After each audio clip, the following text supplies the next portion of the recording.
The Women's Studies program at Smith College was founded by a small but determined group of feminist faculty. Marilyn Schuster from the French department and Susan Van Dyne of the English department partnered up to lead the charge. They later published a book called Women's Place in the Academy about their experiences founding the program at Smith and suggested strategies for other colleges who may be trying to implement women's studies. They explained the beginnings of the program at Smith. Throughout the 70s, individual faculty members in separate departments had developed women-focused courses that reflected both their research interests and growing demand for attention to women's experience in the curriculum. We saw the need, partly through student prompting, to build a more formal community for interdisciplinary exchange among teachers, to learn from our collective experience, and to share the insights we were gaining in women-focused courses with faculty members whose own research had not led them in that direction. They believed that women's studies should be a program, not a department to allow faculty members to benefit from the intellectual community of the program at the same time that they were continuing to infuse feminist scholarship in their curriculum of their home department. This meant there would be a core group of faculty, but most courses would be cross-listed. Still, Schuster and Van Dyne knew that the program needed a focused, coherent identity to grow to its fullest potential. Smith professor Nancy Whittier explains the historic context of the feminist movement. Electrifying both to participants and to onlookers, feminist activism challenged what was taken for granted, articulated what was unspoken, and left an indelible mark on a generation. Thousands of women participated in radical feminist organizations across the country. They talked to each other about their most personal experiences in consciousness-raising groups and began to think about their lives in new ways. They discussed issues, argued with each other, picketed, protested, and created a new definition of what it could mean to be a woman, to be independent and strong, to take oneself and other women seriously, and to challenge the restrictions placed on women in a male-dominated society. They established organizations such as rape crisis centers, battered women's shelters, feminist bookstores, and women's studies programs that aimed both to improve women's lives in the present and to lay the groundwork for more sweeping social transformation in the future. It was in this context that Schuster and Van Dyne were inspired to begin a women's studies program at Smith, a college dedicated to the education of women and a seemingly ideal place to build such a feminist academic community. In 1978, professors who had worked together in a faculty seminar collaborated to create the first women's studies class open to students in all 4 colleges. The cohort was small, but gave faculty and students an opportunity to network.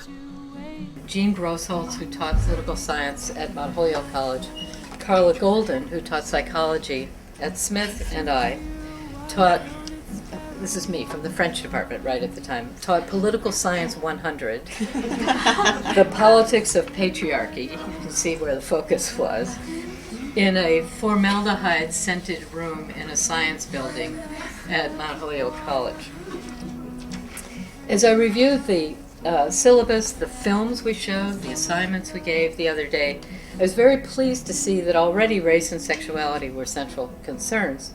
I also found a whole typed out list of comments that I sent to Jean to put on student papers that included one after the other, really. Things like, I really understand your outrage, but you could have been more analytical. Van Dyne became dean of the first year class in 1979. It was a period when the institutional strategy seemed to be not to talk to students pre-admission about the salience of Smith as a women's college, and hope that once the students came, they would somehow not notice. Let me tell you, a steady stream of students in my office as first-year dean had noticed, and they felt it as a lack. So I invited those dangerous feminist friends to give a freshman colloquia over the course of a year called Asking Questions About Women. I wanted to demonstrate that being among women was not a deficit, but a vibrant intellectual proposition. What is it about women? How can we think about ourselves analytically in psychology, anthropology, literature, sociology, biology? We filled the Seeley Auditorium every time we met, not just with first years and faculty, but with upperclasswomen who found the question equally urgent. Marilyn was part of that series, and I somehow convinced her to become dean of the junior and senior classes. in the next 2 years. Somehow it involved scrawling a message in lipstick. That was really all I had in my purse, on a note that I left underneath her windshield wiper. I think it said simply, "Help me!" She stayed for 3 years. She was fond of saying that between us we had 3/4 of the student body in our hands. In January of 1979, determined students initiated an interterm group to learn more about women's studies and to see how this could be integrated into Smith academic community. They collected information about women's studies programs throughout the country and presented a proposal for a women's studies major to Schuster. At the time I had an office in Wright Hall, and they always noticed when I was there. I'd try to sneak in at night, and I'd find notes pinned to my door about, "This is what we read today. We want to talk to you about it." And as soon as the light went on in my office, there they were. So it was quite amazing. And they did develop strategies for a program. There are charts about what the organizational structure would be. It would include internships. It was all kinds of things that we're finally doing now.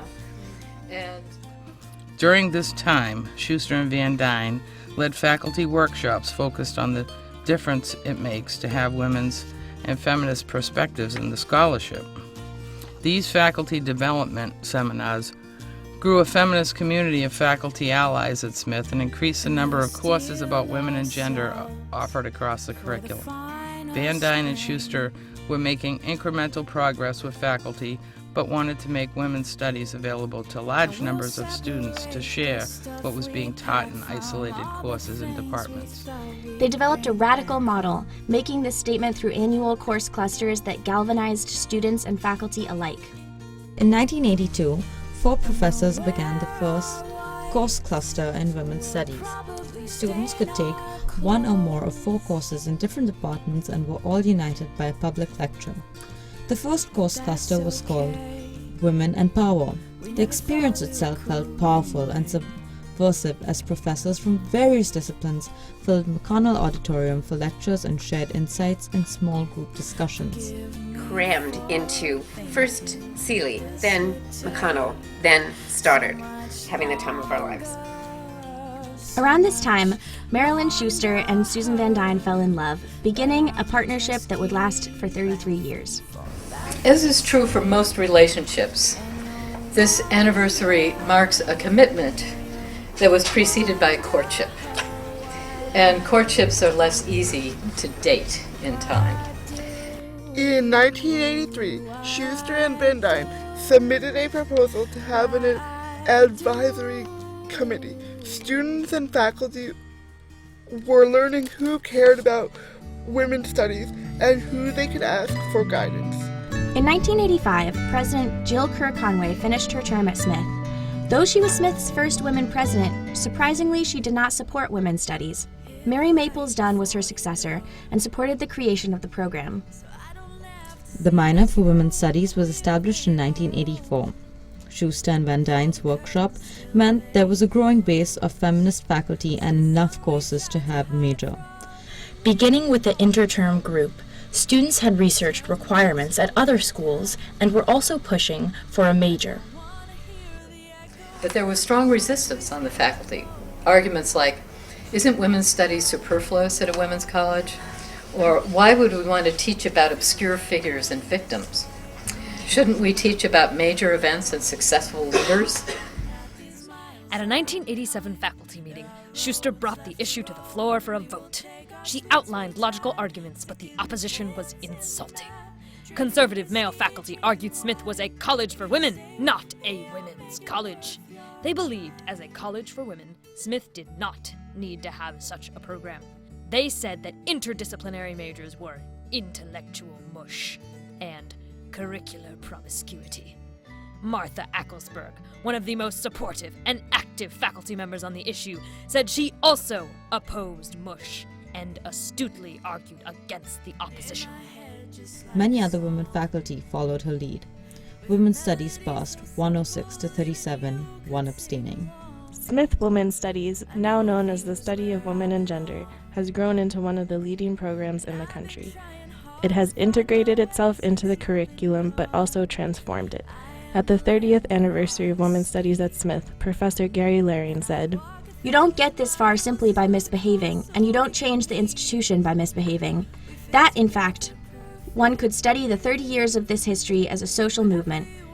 Since its inception, over 600 students have graduated with a women's studies or study of women and gender degree. They acquired a radical, innovative lens to view the world and have gone on to do incredible work.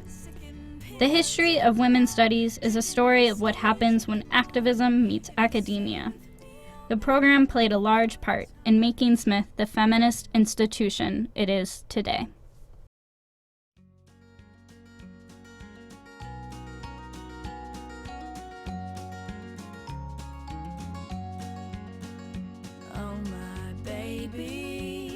Acting crazy, but I warned you at the start of this, so you can't hold it against. Said she also opposed mush and was... Oops. Isn't it mush? Oh, is it mush? Do you want me to re-say it? I say mush. What do you want me to say? What do I do? Mush? Yeah, you can do that. That's what I said. You said mush. No, you're getting confused. She did not support women's studies. Marilyn Maples Dunn was her successor and supported the creation of the program. The minor for women's studies was established in 1984. They developed a radical model, making the statement through annual course clustered. Jesus Christ. Try it again. They developed a radical model, making the statement through annual course clusters that galvanized students and faculty alike. The program has played a large part in making Smith the feminist institution it is today. Yay!